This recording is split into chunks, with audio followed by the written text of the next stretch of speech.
உங்கள் வரவால் ஒளிர்ந்ததே. அன்பே அருளே அழகே அமுதே அஹ்மதியா நபி சலாம்.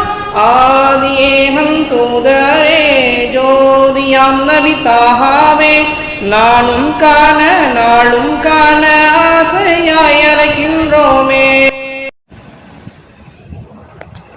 والصلاة والسلام على أشرف الأنبياء والمرسلين وعلى آله وصحبه أجمعين أما بعد. أعوذ بالله من الشيطان الرجيم. بسم الله الرحمن الرحيم. அகிலங்களை படைத்து அரசாட்சி புரிந்து கொண்டிருக்கிற அரிசின் நாயகன் அல்லாஹ் ஒருவனுக்கே எல்லா புகழும் புகழ்ச்சியும் உண்டாவதாக. சாந்தியும் சமாதானமும் கண்மணி நாயகம் முஹம்மது ரசூலுல்லாஹ் ஸல்லல்லாஹு அலைஹி வஸல்லம் அவர்களின் மீதும் அவர்களை அப்படியே பின்பற்றி வாழ்ந்த உத்தம சத்திய சஹாபாக்கள், தாபீன்கள், தபா தாபீன்கள், அக்தாபுகள், அவுலியாக்கள், ஷுஹதாக்கள், சாலிஹீன்கள் இன்னும் நம் அனைவர்களின் மீதும் அல்லாஹ்வின் வற்றா கருணை என்றென்றும் நின்று நிலவட்டுமாகுக. ஆமீன். அல்லாஹ் தஆலாவுடைய மாபெரும் அருளால் நமது பள்ளியினுடைய மாதாந்திர பெண்கள் பயானுடைய ஒரு நிகழ்விலே நாம் இப்போது இருக்கிறோம். அல்லாஹ் திருமறையிலே சொல்லி இருப்பதை போல ஃபதக்கிர் ஃபைன்ன ذிக்ர தன்ஃபஉல் முஃமினீன், உபதேசம் செய்யுங்கள், நிச்சயமாக உபதேசம் முஃமின்களுக்கு பயனளிக்கும் என்ற அல்லாஹ்வுடைய வார்த்தைகளுக்கு இணங்க ஒரு சில செய்திகளை உங்களோடு எத்தி வைப்பதுதான் இந்த பயானுடைய மிக முக்கியமான நோக்கம். இதன் மூலம் ஏதாவது ஒரு சில சிந்தனை மாற்றங்கள், அமலின் தூண்டுதல்கள் ஏற்படுமானால் அதுதான் இந்த பயானுடைய மகத்தான வெற்றியும் கூட. அல்லாஹ் ஜல்லஷானு தஆலா அவன் படைத்த ஏராளமான சமுதாயம், ஆதம் அலைஹிஸ்ஸலாத்துடைய சமுதாயத்தை தொட்டு முஹம்மது ஸல்லல்லாஹு அலைஹி வஸல்லம் ஆகிய இந்த சமுதாயம் வரைக்கும் ஏராளமான நபிமார்களை படைத்தான். அவர்களின் மூலம் ஏராளமான சமுதாயங்களை அல்லாஹ் உருவாக்கினார். அப்படி அல்லாஹுவால் உருவாக்கப்பட்ட அனுப்பப்பட்ட ஏராளமான சமுதாயங்களில் ஆகச்சிறந்த ஒரு சமுதாயம் என்கிற பட்டத்தை அல்லாஹ் இந்த உம்மத்திற்கு மட்டுமே வழங்கி இருக்கிறார். திருமறையில் அல்லாஹ் நமக்கு பேசி காட்டுகிற அந்த வார்த்தை, குன்தும் கைர உம்மத்தின் உஹ்ரிஜத் லின்னாஸ், வெளியான சமுதாயங்களிலேயே ஆகச்சிறந்த சமுதாயம் நீங்கள் தான் என்கிற நற்செய்தியை அல்லாஹ் தஆலா திருமறையிலே சொல்லி காட்டுவதை பார்க்கிறோம். ஆதம் அலைஹிஸ்ஸலாத்திற்கு சமுதாயம் உண்டு, நூஹ் அலைஹிஸ்ஸலாத்திற்கு சமுதாயம் உண்டு, நீண்ட ஆயுள் கொடுக்கப்பட்ட எத்தனையோ சமுதாயங்கள் இந்த உலகத்திலே வாழ்ந்திருக்கிறது. பலம் நிறைய பெற்ற ஆதி சமுதாயத்தை போன்ற மனிதர்கள் இந்த உலகத்திலே வாழ்ந்திருக்கிறார்கள். அறிவாற்றலும் உடல் பலமும் எல்லா நிலைகளிலேயுமே உயர்ந்த சமுதாயங்கள் எத்தனையோ உலகத்திலே வாழ்ந்திருந்தாலும் ஆயுளில் ஆக குறைந்த எண்ணிக்கையிலே பெற்றிருக்கிற ஒரு சமூகம், உடல் பலத்திலேயும் குறைவை பெற்றிருக்கிற ஒரு சமூகத்தை பார்த்து அல்லாஹ் பேசி காட்டுகிறான், வெளியான சமுதாயத்திலேயே நீங்கள் தான் மிக உயர்ந்த சமுதாயம். வேற எந்த நபிக்கும் வேற எந்த நபியினுடைய உம்மத்திற்கும் கிடைக்காத பெரும் பாக்கியத்தை அல்லாஹ் இந்த உம்மத்திற்கு வழங்கினார். நீங்கள் தான் வெளியான சமுதாயத்தில் குன்தும் கைர உம்மத்தின், நீங்கள் தான் வெளியான சமுதாயத்திலே ஆகச்சிறந்த மனிதர்கள். ஆக சிறப்பான ஒரு சமுதாயமாய் அல்லாஹ் இதை அமைத்தது மட்டும் அல்லாமல் முன் சென்ற மக்கள் ஆயுள் அதிகம் கொடுக்கப்பட்டவர்கள். நம்ம கேள்விப்பட்டிருப்போம், நூஹ் அலைஹிஸ்ஸலாம் இந்த உலகத்துல வாழ்ந்த அழைப்பு பணி கொடுத்த ஆண்டு மட்டும் 950 வருஷமா. 950 வருஷம் ஒரு மனிதர் இந்த உலகத்திலே வாழுகிறார் என்று சொன்னால் அப்ப எவ்வளவு தூரம் ஆயுள் கொடுக்கப்பட்ட நபர்களாய் அவர்கள் இருந்தார்கள் என்பதை நாம் பார்க்கிறோம். நூஹ் அலைஹிஸ்ஸலாம் ஒரு பாதையிலே போகிற போது ஒரு பெண் ஒரு மரத்தடியிலே அமர்ந்து அழுது கொண்டிருப்பாள். நூஹ் அலைஹிஸ்ஸலாம் காரணம் கேட்பார்கள். அவர் சொல்லுவாள், என்னுடைய மகன் இறந்து விட்டார். உன்னுடைய மகனுடைய வயது என்ன என்று கேட்கிற போது சொல்லப்படும், என்னுடைய மகனுடைய வயசு 300. என் மகனுடைய வயசு 300 வயசுதான் ஆச்சு. அதுக்குள்ளே என்னுடைய மகன் என்னை விட்டு இறந்து விட்டாரே என்று கவலைப்பட்டுக் கொண்டிருக்கிற அந்த மூதாட்டியை, அந்த தாயை பார்த்து நூஹ் அலைஹிஸ்ஸலாம் பேசுவார்கள். 300 வயது கொடுக்கப்பட்ட உன்னுடைய மகனை நினைத்து நீ அழுகிறாய். பின்னால் ஒரு சமூகம் வரும், அவருடைய ஆயுட்காலம் என்பது 60-70 தான். 60க்கும் 70க்கும் இடைப்பட்ட காலம் மட்டுமே ஆயுளை கிடைத்த ஒரு சமூகம் வரும். அதை நினைத்து நீ மகிழ்ச்சிகள் என்று சொல்லுகிற போது அந்த மூதாட்டி சொல்லுவாள், 60-70 வருஷம்னா அது நான் இருக்கிற இந்த மரத்தடியிலே ஒரு வாழ்நாளை நான் கழித்து விடுவேன். ஆக அவ்வளவு நீண்ட ஆயுள் கொடுக்கப்பட்ட சமூகம் எல்லாம் இந்த உலகத்திலே வாழ்ந்திருக்கிறது. நபி ஸல்லல்லாஹு அலைஹி வஸல்லம் வருத்தப்பட்டார்கள், என்னுடைய சமுதாயத்திற்கு குறைவான ஆயுட்காலம் மட்டுமே இருக்கிறது. அமல்கள் எல்லாம் அவர்களை விட நாம் எப்படி போட்டி போட்டு முன்னேற முடியும் எல்லாம் வருத்தப்பட்டுக் கொண்டிருக்கிற நேரத்திலேதான் அல்லாஹ் இந்த உம்மத்தை தனி சிறப்பாய் மாற்றினான், சிறந்த சமுதாயமாக மாற்றினான். எந்த சமுதாயத்திற்கும் கொடுக்கப்படாத எண்ணற்ற தனி சிறப்புகளை இந்த உம்மத்து பெற்றிருக்கிறது. 1-2 அல்ல, ஏராளமான சிறப்புகளை இந்த உம்மத்து பெற்றிருக்கிறது. முன் சென்ற எந்த சமுதாயத்திற்கும் வழங்கப்படாத சலுகைகள் எல்லாம் இந்த சமூகத்திற்கு பிரத்யேகமான முறையில் அல்லாஹ் வழங்கி இருக்கிறார். நாடுள்ள சமுதாயம் அவங்களுடைய ஆடையில ஏதாவது நஜீஸ் பற்றுச்சுன்னு சொன்னா அந்த ஆடையை அவர்கள் கழுவ கூடாது, அவர்கள் வெட்டி எறிய வேண்டுமா? மூசா அலைஹிஸ்ஸலாத்துடைய கௌமுக்கு அல்லாஹ் விதியாக்கி வைத்திருந்த சட்டம் எவ்வளவு கடினமானது என்று சொன்னால், அவர்களுடைய ஆடையிலே ஏதாவது அசுத்தங்கள் பற்றுவிட்டால் ஆடையை கழுவுவது அவர்களுடைய சட்டம் அல்ல, மற்ற இடத்தை வெட்டி எறிவது அவர்களுடைய சட்டம். அல்லாஹ் சட்டத்தை மாற்றி லேசாக்குகிறான். இந்த உம்மத்தை முகமதியாவிற்கு மற்ற இடத்திலே தண்ணீரை ஊற்றி நீங்கள் கழுவுங்கள், அது சுத்தமடைந்து விடும். முன் சென்ற உம்மத்துகள் நோன்பு வைத்தார்கள், நாமும் நோன்பு வைக்கிறோம். ஆனா ரெண்டுக்கும் உள்ள வித்தியாசம், மிகப்பெரிய சலுகைகளை அல்லாஹ் இந்த உம்மத்திற்கு மட்டுமே கொடுத்தான். முன் சென்ற சமூகம் எந்த உணவையும் அருந்தாமல் முழுமையாய் ஒரு நாள் முழுக்க நோன்பு நோக்க வேண்டும். அல்லாஹ் அந்த நிலைகள் எல்லாம் மாற்றி வைக்கிறான். இந்த சமூகத்திற்கு சஹர் என்கிற உணவை கொடுக்கிறான். தனி சிறப்புகள் ஏராளம் பெற்ற சமூகம் இந்த சமூகம். நபி ஸல்லல்லாஹு அலைஹி வஸல்லம் சஹாபாக்களை பார்த்து கேட்கிறார்கள், ஷஹீதுனா நீங்க யாருன்னு நினைக்கிறீங்க என்று கேட்கிற போது சஹாபாக்கள் சொன்னாங்க, யா ரசூலுல்லாஹ், அல்லாஹ்வுடைய பாதையில போய் மார்க்கத்திற்காக வெட்டப்பட்டு ரத்தம் சிந்தப்பட்ட நிலையில் மரணிக்கக்கூடியவரை நாங்கள் ஷஹீத் என்று சொல்லுவோம். அல்லாஹ்வுடைய பாதையிலே போர் புரிந்து வர்ணிக்க ஒரு தியாகியை நாங்கள் ஷஹீத் என்போம், அவர்தானே ஷஹீத் என்று சொல்லுகிற போது ரசூலுல்லாஹி அலைஹி வஸல்லம் அவர்கள் சொன்னார்கள், அப்படியானா என்னுடைய உம்மத்திலே ஷஹீதுகளாக குறைந்தவர்களாய் மாறி போய் விடுவார்களே. நாளைய கியாமத்திலே ஷஹீதுகள் எல்லாம் எந்திரியுங்கள் என்று என்னுடைய உம்மத்தை பார்த்து சொல்லுகிற போது ஷஹீதுகளுடைய எண்ணிக்கை என்னுடைய உம்மத்தில் ஆக குறைந்த அளவில் சுருங்கி போய்விடுமே. ஷஹீதுகள் அவர்கள் மட்டுமல்ல என்று நபி ஸல்லல்லாஹு அலைஹி வஸல்லம் சில மரணங்களை எல்லாம் குறிப்பிட்டு, அப்படியான நபர்கள் மரணித்தாலும் அவர்களும் ஷஹீதுகள் தான் என்று சொன்னார். ஒருவர் நோயுற்று போகிறார், நோயுற்ற நிலையிலேயே அவர் வாழ்க்கையை கழித்து அதே நிலையில ஒருவேளை மரணம் அவரை வந்து அடைந்து விட்டால், நோயுற்ற நிலையில் நோயின் காரணமாகவே மரணத்தை தழுவிய அவரும் ஒரு ஷஹீத். வயிற்றுப்போக்கு என்கிற நோய் ஏற்பட்டு வயிற்றுப்போக்கால் மரணிக்கிறார், ஷஹீத். காலரா நோய் ஏற்படுகிறது, காலராவினால் ஒருவர் மரணித்து போகிறார், அவரும் ஷஹீத். வெள்ளத்திலே அடித்து இழுத்து செல்லப்பட்ட நிலையிலே மரணம் அடைகிறார், அவரும் ஷஹீத். நெருப்பிலே மரணம் அடைகிறார், அவரும் ஷஹீத். கட்டட இடுபாடுகளிலே மரணிக்கிறார், அவரும் ஷஹீத். பிரசவத்தினுடைய நிலையிலே ஏற்பட்ட வலியின் காரணமாக ஒரு பெண் மரணித்து போனால் அவரும் ஷஹீத். ஷஹீதுடைய பட்டியலை பெருமானார் ஸல்லல்லாஹு அலைஹி வஸல்லம் 100க்கும் அதிகமான மரணத்தை சொல்லி, இந்த நிலைகளிலே வந்தால் எல்லா மரணமும் ஷஹீத் என்று சொல்லுகிற போது ஸல்லல்லாஹு அலைஹி வஸல்லம் அவர்கள் சொல்கிறார்கள், இந்த நிலைகளில் எல்லாம் மரணம் வந்துவிட்டால் நீங்கள் ஷஹீதாகி போவீர்கள். நாளைய கியாமத்திலே அல்லாஹ் ஷஹீதுகளை எந்திரியுங்கள் என்று சொல்கிற போது மார்க்கத்திற்காக உயிர் துறந்த அந்த தியாகிகளோடு இவர்களும் எழுப்பப்படுவார்கள். ஷஹீதுகள் எல்லாம் சொர்க்கத்திற்கு செல்லுங்கள் என்று சொல்லப்படுகிற போது அவர்களோடு சேர்ந்து இந்த நிலையிலே வரக்கூடிய அத்தனை பேருமே இந்த சோழத்தை அடைவார்கள் என்று நபி ஸல்லல்லாஹு அலைஹி வஸல்லம் அவர்களால் சொல்லப்படுகிற போது தனிச்சிறப்பை பல இடங்களிலே பெற்ற சமூகம் இந்த சமுதாயம். தொழுகையிலே தனி சிறப்பை பெற்றிருக்கிறோம்.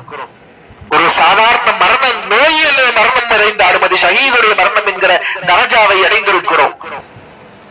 எத்தனை விஷயங்கள்.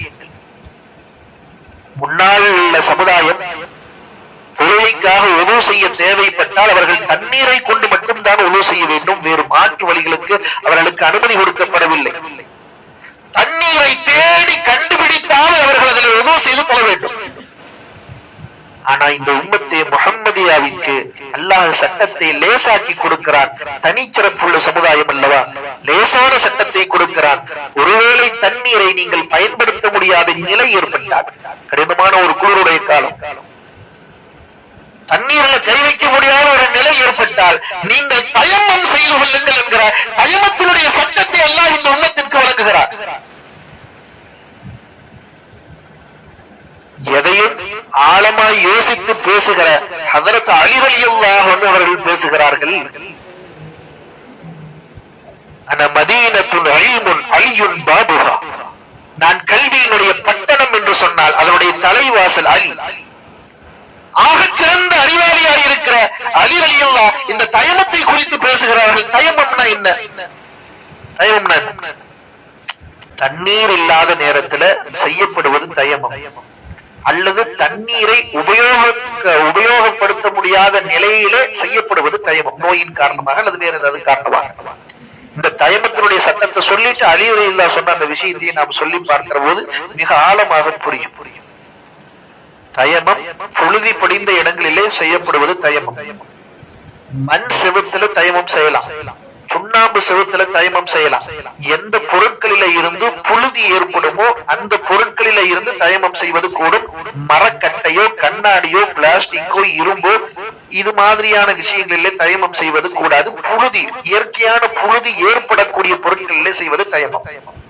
சரி, தயமத்தை எப்படி செய்யறோம்? புழுதி படிந்த ரெண்டு கைகளையும் புழுதி படிந்த இடத்திலே அடித்து முகத்திலே தடவிக்கொள்வது, மீண்டும் புழுதி படிந்த இடத்திலே இரண்டு கைகளையும் அடித்து வலது கை ஒரு தடவை இடது கை ஒரு தடவை முழுமையாக தடவிக்கொண்டால் அவருக்கு உது வந்துவிடும், சுத்தம் வந்துவிடும், அவர் தொழுக ஆரம்பித்து விடலாம்.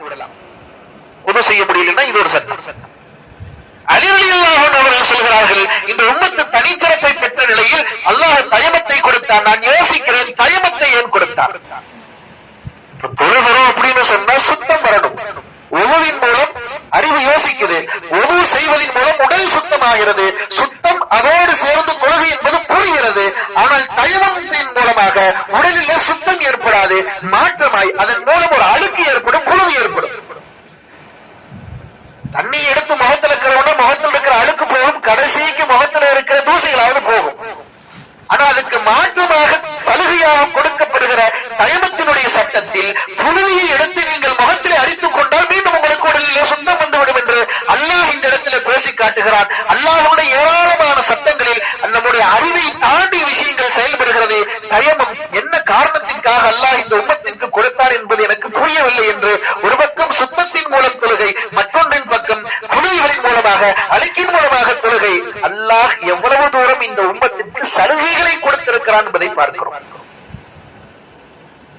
முன்னால் சென்ற உம்மத்துகள் தண்ணீரை மட்டுமே உபயோகித்து சுத்தப்படுத்திக் கொள்ள முடியும், தண்ணீரை மட்டுமே உபயோகித்து உடலிலே ஒழுவை ஏற்படுத்திக் கொள்ள முடியும் என்ற காலத்தை எல்லாம் தாண்டி அல்லாஹ் இந்த தீனுல் இஸ்லாத்தின் உம்மத்தே முஹம்மதியாவிற்கு எண்ணற்ற தனி சிறப்புகளை கொடுத்து இவர்களை உயர்வுபடுத்திக் கொண்டே இருக்கிறான். அல்லாஹ் பேசி காட்டுகிறானா இல்லையா?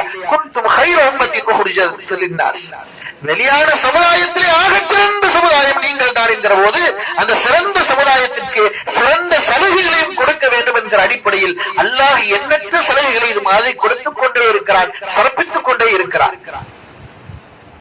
ஆக சிறந்த சமுதாயமாய் வைத்திருக்கிற இந்த சமுதாயத்திலே பயணிக்கிற நம்முடைய நிலை என்ன என்பது ஒரு சிந்தனைக்குரியது. அல்லாஹ் சிறந்த சமுதாயம் சொல்லிட்டான். சிறந்த எல்லா விதமான சட்டங்களையும் இந்த உம்மத்து பெற்றுக் கொண்டு விட்டது. நன்மைக்கான நிறைய விஷயங்களை இந்த உம்மத்தில் அடுக்கிக் கொண்டே போய்விட்டான் அல்லாஹ். 1000 வருஷம் இபாதத்து செய்தும் பெற முடியாத நன்மைகளை ஒரே ஒரு லைலத்துல் கத்ர் மௌத்தாகி விட்டான். தேடி பெற்றுக் கொள்வது நமது தனிப்பட்ட கடமைகளுக்குரியது. சிறப்பாக வாழ்ந்து கொண்டிருக்கிற சிறப்புமிக்க இந்த சமுதாயத்தினுடைய இன்றைய நிலை என்ன? மிக குறிப்பாய் பெண்களான உங்களது நிலை என்ன என்பதை சிந்தித்து பார்ப்பது மிக முக்கியமான சிந்தனைக்குரியது. தீனுல் இஸ்லாத்தை பின்பற்றுவதில் நாம் எவ்வளவு தூரம் முன்னோடிகளாக முன்னோக்கி செல்பவர்களாக இருந்து கொண்டிருக்கிறோம் என்பதை நீங்கள் யோசிக்க வேண்டும். தொழில்களோடு நம்முடைய நிலை என்ன? நோன்புகளோடு உங்களுடைய நிலை என்ன? அல்லாஹ்வுடைய நெருக்கத்தின் இறை தியானத்தினுடைய நிலைகள் எவ்வளவு தூரம் நீங்கள் வளர்த்திருக்கிறீர்கள் என்பதுதான், அதை யோசிப்பதுதான், அது குறித்து நாம் சிந்திப்பதுதான் இது மாதிரியான நிகழ்வுகளுக்கெல்லாம் அடிப்படையாக இருப்பதை நாம் பார்க்கிறோம். முஸல்லாவோடு நாம் எவ்வளவு தொடர்போடு இருக்கிறோம் என்பதை பார்க்கிறோம். ஒவ்வொரு வக்தும் அது எடுத்து விரிக்கப்படுகிறதா? முஸல்லாவிலே அமர்ந்து துஆ செய்கிற அந்த பழக்கம் நமக்குள்ளே வந்து விட்டதா? ஏதாவது ஒரு தேவை என்று சொன்னால் உடனே முஸல்லாவை விரித்து 2 ரக்காத்துகளை தொழுகிற அந்த மனோபாவம் நமக்குள்ளே வந்து விட்டதா? தொழுகைகளில் அல்லாஹ்வோடு முனாஜாத் செய்கிற அந்த நிலை வந்து விட்டதா? துஆக்கள் கேட்கிற போது நம்முடைய கண்களிலே இருந்து கண்ணீர்களோடு அல்லாஹ்விடத்திலே துஆ கேட்கிறோமா என்பதெல்லாம் சிந்தனைக்குரிய நேரங்களாய் நாம் எடுத்து பார்க்கிறோம். இந்த உம்மத்தில் ஆகச் சிறந்த உம்மத், இந்த உம்மத்திலே பயணிக்கிற பெண்களும் ஆகச் சிறந்தவர்கள் தான். என்ன சிறப்பை கொடுக்கவில்லை இந்த மார்க்கம்? லா இலாஹா இல்லல்லாஹ் முஹம்மதுர் ரசூலுல்லாஹ் என்று சொல்லி இஸ்லாத்தை தழுவிய முதல் நபர் ஒரு பெண் தானே, கதீஜா ரலியல்லாஹு அன்ஹா. ஒரு ஆணெல்லாம் தழுவ இஸ்லாத்தை தழுவுவதற்கு முன்பாக நபி ஸல்லல்லாஹு அலைஹி வஸல்லத்துடைய தீனை கொண்டு வருகிற போது வருகிற வழியிலேயே லா இலாஹா இல்லல்லாஹ் முஹம்மதுர் ரசூலுல்லாஹ் என்று சொல்லி முதலில் இஸ்லாத்தை தழுவியவர்கள் முதல் ஒரு பெண் தான். இந்த மார்க்கத்திற்காக ஷஹீத் என்கிற அந்தஸ்தை பெறுகிற இடத்தில் முதல் இடத்திலே இருப்பவர்களும் பெண் தானே அன்னை சுமையா ரலியல்லாஹு அன்ஹா. இஸ்லாத்திற்காக முதலில் காயம் பெற்று ரத்தம் பெற்று நிற்கிற அந்த நிலையில இருந்தவர்கள் ஹஜ்ரத் உமர் ரலியல்லாஹு அன்ஹு அவருடைய சகோதரியான ஃபாத்திமா ரலியல்லாஹு அன்ஹா இல்லையா? முதல் ஹாஃபிலே ஆரம்பித்து முதல் ஹிஜ்ரத் செய்த பெண்களிலே ஆரம்பித்து எத்தனை எல்லாம் இஸ்லாத்தின் உயர்ந்த இடங்களோ அந்த எல்லா உயர்ந்த இடங்களிலேயும் முதல் இடத்தில் இருப்பவர்கள் பெண்கள் என்பதை நீங்கள் மறந்துவிடக் கூடாது.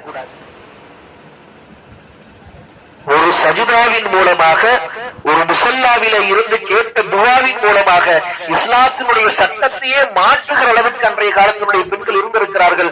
முன்னோடிகளாக, எல்லோருக்கும் முன்னோடிகளாக வாழ்ந்திருக்கிறார்கள் என்பதை நாம் பார்க்கிறோம்.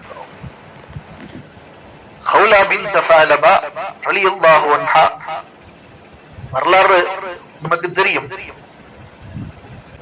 ஏராளமான நபர்கள் இஸ்லாத்தை தழுவிக்கொண்டும் சட்டங்கள் முழுமையும் அடையாத ஒரு காலத்தில் ஒரு வயதான கணவனோடு வாழ்ந்து கொண்டிருக்கிற ஒரு பெண் தான் ஹவுலா பின்த் ஃபஅலபா. அவுஸ் இப்னு சாமித் என்கிற சஹாபியோடு வாழ்க்கையை கழித்துக் கொண்டிருக்கிற போது இயற்கையாக ஒரு ஆணுக்கும் ஒரு கணவனுக்கும் மனைவிக்கும் ஏற்படுகிற அந்த சின்ன சின்ன பிரச்சனைகள் வாயிலாக அது ஒரு தர்க்கமாக உருமாறி கணவன் மனைவிக்கு இடையில ஒரு சண்டை ஏற்பட்டு வாய் கொஞ்சம் அதிகம் போய் கணவன் கோபத்தில் ஒரு வார்த்தையை பயன்படுத்துகிறார். நீ என்னுடைய தாயை போல இருக்கிறாய், நீ என்னுடைய தாயை போல என்று சொல்லிவிட்டார். அன்றைய காலத்தினுடைய அரபு பழக்க வழக்கம் என்னன்னு சொன்னா, ஒரு மனைவியை விவாகரத்து செய்வதற்கு தலாக் என்கிற வார்த்தையும் பயன்படுத்துவார்கள். அதே போல நீ என்னுடைய தாயை போல, தங்கச்சியை போல என்று மஹரமான உறவுகளை சொல்லி தலாக்கை கினாயாவாகவும் பயன்படுத்துவார்கள். இது ஒரு சாடையான தலாக் என்பதை போல. என்னுடைய தாயை போல என்று கட்டிய மனைவியை பார்த்து சொல்லிவிடுகிறார். மனைவிக்கு அதிர்ச்சி ஏற்படுகிறது. என்னுடைய கணவன் ஒருவேளை தலாக்கு விட்டு விட்டாரா? ஒரு கோபத்திலே வந்த வார்த்தை தானே. தலாக் என்கிற நேரடி சொல்லையும் அவர் பயன்படுத்தவில்லையே, ஒரு கினாயாவான ஒரு சாடையான ஒரு வார்த்தையை தானே சொல்லியிருக்கிறார். இருந்தாலும் இதற்கு என்ன சட்டம் என்பதை நான் தெரிந்து கொள்ள வேண்டும் என்று கணவனிடத்திலே விஷயத்தை சொல்லி, நீங்கள் இனிமேல் என்னை நெருங்கக்கூடாது, தொடக்கூடாது, காரணம் இந்த வார்த்தை தலாக்குடைய வார்த்தையை போல இருக்கிறது, பெருமானாரிடத்திலே போய் விளக்கம் கேட்டு வருகிறேன் என்று தன்னுடைய வயதான கணவராய் இருக்கிற ஔஸ் இப்னு சாமித் இடத்திலே பேசிவிட்டு வந்து விடுகிறார்கள். நபி ஸல்லல்லாஹு அலைஹி வஸல்லம் வீட்டிலே இருக்கிறார். அறிவிக்கிறார்கள் அன்னி ஆயிஷா ரலியல்லாஹு அன்ஹா, அந்த பெண்ணுடைய பதட்டமும் அவசர நிலையும் எப்படி இருந்துச்சுன்னா, யார் வந்தாலும் அனுமதி கேட்டு வருவார்கள். இந்த பெண் ஒரு முறை இருமுறை அனுமதி கேட்டால் நேரடியாக வீட்டுக்குள்ள எங்களுடைய வீட்டில் நாங்கள் இருக்கிற நுழைந்து விட்டால், நுழைந்தவள் படபடப்போடு பேச ஆரம்பித்தால், என்னுடைய கணவர் ஆக வயதான நபர், அதிகமான குழந்தை செல்வங்கள் எங்களிடத்தில் இருக்கிறது, அவருக்கான உணவு தேவையில் இருந்து எல்லா விதமான தேவைகளையும் நிறைவு செய்கிற இடத்தில், நிறைவேற்றுகிற இடத்தில் இருக்கிற ஒரே ஆள் நான் மட்டும்தான். என்னுடைய கணவன் கொஞ்சம் கோபத்தோடு ஒரு வார்த்தையை இப்படி பயன்படுத்தி விட்டார், யா ரசூலல்லாஹ், இது தலாக்கா, மனமுறிவா?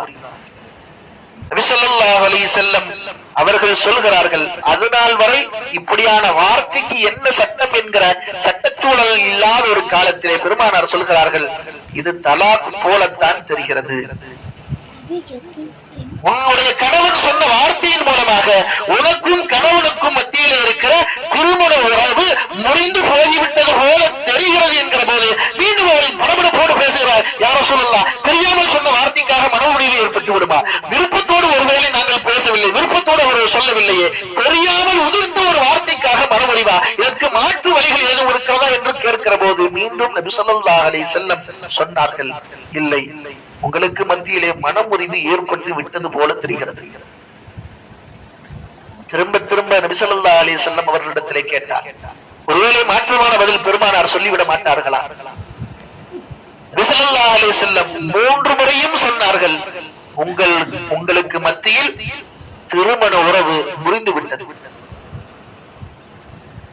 இதற்கு பிறகு அல்லாஹ் மட்டும்தான் நமக்கான வழி என்று தேர்ந்தெடுத்தவள் நேராய் போனால் முசல்லாவை விரித்தால் முசல்லாவிலே விழுந்தாள், தொழுதாள், அழுதாள், தொடர்ந்து சஜிதாவிலே அழுது கேட்டுக் கொண்டே இருக்கிறார். அல்லாஹ்விடத்திலே கேட்கிறார், ரசூலிடத்தில் அவர் என்ன பேசினாலோ அந்த பேச்சுக்களை எல்லாம் ஒன்று மாறாமல் அல்லாஹ்விடத்திலே பேசிக்கொண்டே இருக்கிறார். யா அல்லாஹ், என்னுடைய கணவன் பலகீனமானவன், அறியாமல் சொன்ன ஒரு வார்த்தைக்காக எங்களை நீ பிரித்து விடாதே என்று தொடர்ந்து அல்லாஹ்விடத்திலே பேசிக்கொண்டே இருக்கிறார். மறுபக்கம் ஹஜ்ரத் ஜிப்ரீல் அலைஹிஸ்ஸலாம் வஹியோடு பெருமானாரை சந்திக்க வந்து விட்டார்கள். வந்தவர்கள் சொன்ன அந்த வார்த்தையை தான், அது சமியல்லாஹு கௌல்லதி துஜாதிலுக ஃபீ ஸௌஜிஹா, உங்களோடு தர்கித்து, உங்களோடு விவாதம் புரிந்து அல்லாஹ்வோடு பேசிக் கொண்டிருந்தாலே, தன்னுடைய கணவரை குறித்து பேசிய அந்த பெண்ணுடைய வார்த்தைகளை அல்லாஹ் முழுமையாக கேட்டால் அவருக்காக அல்லாஹ் சட்டத்தை மாற்றினார் என்கிற செய்தியை ஹஜ்ரத் ஜிப்ரீல் அலைஹிஸ்ஸலாம் சொன்னார்கள். இந்த பெண் பேசுகிற வரைக்கும், அதற்கு முன்பான காலம் வரைக்கும் இது மாதிரியான நிகழ்வுகள் நிகழ்ந்துவிட்டால் அது மனமுறிவு என்கிற நிலை மாறி போய் லிஹார் என்கிற ஒரு புது சட்டத்தை அல்லாஹ் இதற்கு பிறகு, அந்த பெண்ணுடைய வார்த்தைகளுக்கு பிறகு, அந்த பெண்ணுடைய சஜிதாவில் அழுகைகளுக்கு பிறகு, அவர்கள் கைகளை உயர்த்தி கேட்ட துஆவுக்கு பிறகு லிஹார் என்கிற ஒரு சட்டத்தை உருவாக்கிறார். அப்போ சஜிதாவிலே விழுந்து தன்னுடைய தேவைக்காக கைகளை உயர்த்தி கேட்ட ஒரு பெண்ணுக்காக சட்டங்கள் மாற்ற முடியும் என்கிற காலத்திலே அல்லாஹ் ஒரு சட்டத்தையே ஒரு பெண்ணுக்காக மாற்றி வைக்கிறான் என்று சொன்னால் சஜிதாவும் தொழுகையும் அவ்வளவு முக்கியமானது. நம்முடைய முன்னோடிகளாக அப்படியான பெண்கள் நிறைய இருக்கிறார்கள். தனக்கான ஒரு தேவை நிறைவேற வேண்டும் என்பதற்காக தர்க்கம் புரிந்து தன்னுடைய வாதத்திலே வெற்றி பெற்று அந்த பெண் தன்னுடைய சட்டத்தை மாற்றி அமைக்கிறாள் என்று சொன்னால் எவ்வளவு தூரம் அவர்கள் இந்த உலகத்தினுடைய அத்தனை பேருக்குமான முன்னோடி. பின்னாடி ஒரு காலம் அல்லாஹ் தஆலா அந்த பெண்ணுக்கு நீண்ட ஆயுளை கொடுத்திருந்தான். ரசூலுல்லாஹ்வுடைய காலமெல்லாம் முடிந்து, அபூபக்கர் ரலியல்லாஹு அன்ஹுடைய காலமெல்லாம் முடிந்து, உமர் ரலியல்லாஹு ஆட்சி பொறுப்புல இருக்கிற காலத்திலே வீதிகளிலே நடந்து வரக்கூடிய அந்த மூதாட்டி, வயதான மூதாட்டியாயிருக்கிறாள். உமர் ரலியல்லாஹு எப்போதும் நகர்வலம் போய் மக்களுடைய தேவையை பார்த்து சரி செய்யக்கூடிய உமர் ரலியல்லாஹு ஒரு முறை நடந்து போகிற போது மூதாட்டி ஒருவர் குறுக்கே வருகிறார். வந்த மூதாட்டி பேச ஆரம்பிக்கிறார், பேசிக்கொண்டே இருக்கிறார். உமர் ரலியல்லாஹு உபதேசம் செய்து கொண்டே இருக்கிறார். உமரை நீதியாக நடந்து கொள், அமீருல் முஃமினீன் என்கிற பொறுப்பை இப்போது நீ ஏற்றிருக்கிறாய். மக்களுக்கு மத்தியிலே நீதியை நிலைநாட்டுவது உன் மீது கடமையாயிருக்கிறது. அல்லாஹ்வை பயந்து கொள். அல்லாஹ் மறைவிலும் பார்க்கிறான், பகிரங்கத்திலும் பார்க்கிறான். உன்னுடைய செயல்களை நான் பார்க்க மாட்டேன். அல்லாஹ்வை நீ பயந்து கொள் என்று ஏராளமான உபதேசங்களை உமர் ரலியல்லாஹு அன்ஹு அவர்களுக்கு சொல்லிக் கொண்டிருக்கிறார். எப்பேற்பட்ட உமர், இஸ்லாத்தினுடைய இரண்டாவது கலீஃபா, நபி ஸல்லல்லாஹு அலைஹி வஸல்லம் அவர்களால் பல இடங்களிலே புகழுக்குரிய சஹாபி, சுவனம் உறுதி செய்யப்பட்ட சஹாபாக்களுடைய வரிசையிலே இருப்பவர். இன்னைக்கு வரைக்கும் ரவுதாவிலே போனால் 3 பேர்களை நீங்கள் பார்க்க முடியும். 3 பேர்களுக்கு சலாம் சொல்ல முடியும். ஒன்று பெருமானார், அடுத்து அபூபக்கர் ரலியல்லாஹு, மற்றொன்று உமர் ரலியல்லாஹு. அவ்வளவு உயர்ந்த இடத்திலே இருக்கிற உமர் ரலியல்லாஹு அவர்களை நடைபாதையிலே போகிற போது நாட்டினுடைய அரசராகவும் இருக்கிறார், அமீருல் முஃமினீனாக இருக்கிறார். அவரை பிடித்து நிப்பாட்டி ஒரு வயதான மூதாட்டி அல்லாஹ்வை குறித்து பேசி உபதேசம் செய்து கொண்டிருக்கிறார். எந்த மறுப்பும் சொல்லாமல், பதில் வார்த்தை பேசாமல் மௌனித்து போய் முழுமையாய் கேட்டுக்கொண்டே இருக்கிறார்கள். நேரம் நீண்டு கொண்டே சென்றது. அருகில் இருந்தவர்கள் எல்லாம் சாடை செய்ய ஆரம்பித்தார்கள். அவர்கள் எல்லாம் போனதற்கு பிறகு உமர் ரலியல்லாஹு கண்டிப்போடு கண்டித்து சொன்னார்கள். அந்த பெண் யாரு தெரியுமா? இந்த வயதான மூதாட்டி என்கிறார்கள். இந்த வயதான மூதாட்டி யார் தெரியுமா? இவர்தான் ஹவ்வா பின்த் ஸஅலபா, ஹுவைலா பின்த் ஸஅலபா. இவர் பேசிய பேச்சை அல்லாஹ் 7 வானங்களுக்கு மேலிருந்தும் செவிமடுத்து கேட்டான் என்கிற போது இந்த உமர் கேட்பதற்கு என்ன தயக்கம்? இவர் பேசிய வார்த்தைகளை அல்லாஹ் கேட்டான் என்று திருமறையிலேயே அல்லாஹ் பதிவு செய்கிறான் என்கிற போது உமர் தயக்கம் என்று கேட்பதற்கு என்ன வெட்கம்? இவருடைய வார்த்தைகள் ஒருவேளை ஒரு நாள் முழுக்க நீண்டிருந்தாலும் நான் முழுமையாய் கேட்காமல் இந்த இடத்தை விட்டு அகன்றிருக்க மாட்டேன். இந்த பெண்ணுடைய வார்த்தைகளை அல்லாஹ் செவிமடுத்தான், இந்த உமரும் செவிமடுக்காமல் அகல மாட்டேன். அவ்வளவு மூத்த முன்னோடிகளாய் பெற்றிருக்கிறோம். நிறைய நிகழ்வுகளை இப்படி சொல்லிக் கொண்டே போகலாம். சுருக்கமாய் நான் சில செய்திகளோடு, சில வார்த்தைகளோடு நான் நிறைவு செய்கிறேன். நம்முடைய இபாதத்தினுடைய நிலை என்ன? நம்முடைய பேணுதலுடைய, அல்லாஹ்வுடைய இறை நெருக்கத்தின் நிலை என்ன என்பதை தனித்தனி நபர்களுடைய மிக முக்கியமான சிந்தனைக்குரியதாக நான் விட்டு விடுகிறேன். ஒரு தொழுகையோ ஒரு நோன்பு எவ்வளவு நம்ம இடத்திலே ஆக்கிரமித்திருக்கிறது? தஸ்பீஹும் அவுராதுகளும் எவ்வளவு தூரம் நாம் செய்கிற பழக்கமுடையவர்களாக இருந்து கொண்டிருக்கிறோம். ஒரு 2 ரக்காத் தொழுகைகளை என்றாவது ஒரு நாள் இந்த தேவைக்காக நான் தொழுகிறேன் என நியத்து செய்து தொழுது அல்லாஹ்வை நினைத்து உருகி அழுதிருக்கிறோமா? மறுமை நினைப்பு என்றாவது வந்து மறுமை குறித்து நாம் சிந்தித்து அழுது அல்லாஹ்விடத்திலே மறுமையில இருந்து தப்பிப்பதற்காக துஆ செய்திருக்கிறோமா? பெருமானார் ஏராளமான முறை துஆ செய்திருக்கிறார்கள் என்ற வரலாற்றை பார்க்கிறோமே. ஈமானோடு வாழ்ந்து ஈமானோடு மரணிக்க துஆ செய்திருக்கிறோமா என்பதெல்லாம் தனித்தனி நபர்களுடைய சிந்தனைக்குரியதாக நான் விட்டு விடுகிறேன். மிக முக்கியமாய் நபி ஸல்லல்லாஹு அலைஹி வஸல்லம் பெண்களை குறித்து ஏராளமான பேச்சுக்களில் ஒரு செய்தி, நம்முடைய ஃபர்தா எவ்வளவு தூரம் இருக்கிறது? ஒரு பெண்ணானவள், அவருடைய முகம், அவருடைய 2 கைகளினுடைய கஃப், அவருடைய காலினுடைய அந்த கணுக்கால், அவ்வளவுதான். அதை தாண்டி எல்லா உறுப்புகளும் நீங்கள் மறைக்கப்பட வேண்டியவர்கள் என்று நபி ஸல்லல்லாஹு அலைஹி வஸல்லம் அவர்களால் சொல்லப்பட்டிருக்கிறது. இன்னும் ஏராளமான விஷயங்கள் பெண்களை குறித்து, பெண்களுடைய ஒழுக்கங்களை குறித்து எல்லாம் சொல்லப்பட்டிருக்கிற நிலையில் நாம் அது குறித்தும் யோசிக்க கடமைப்பட்டிருக்கிறோம். அல்லாஹு தஆலா எல்லா நிலைகளிலேயுமே நம்மை பாதுகாப்பானாக. நல்ல பெண்கள் என்று வரலாறுகளிலே யாரெல்லாம் சொல்லப்பட்டார்களோ, வரலாற்றின் முன்னோடிகளாக எந்த பெண்களை எல்லாம் குர்ஆனும் பெருமானாரும் அடையாளமிட்டு காட்டினார்களோ அவர்களை முன்மாதிரியாக வைத்து அவர்களை பின்பற்றிய ஒரு நல்ல சமூகமாய் நல்மக்களாய் அல்லாஹ் நம்மையும் நம்மை சார்ந்த நபர்களையும் நம்முடைய குடும்பத்தார்களையும் அடுத்த கட்ட சந்ததிகளையும் அல்லாஹ் முழுமையாய் ஏற்படுத்தி தருவானாக. அனில் ஹம்துலில்லாஹி ரப்பில் ஆலமீன்.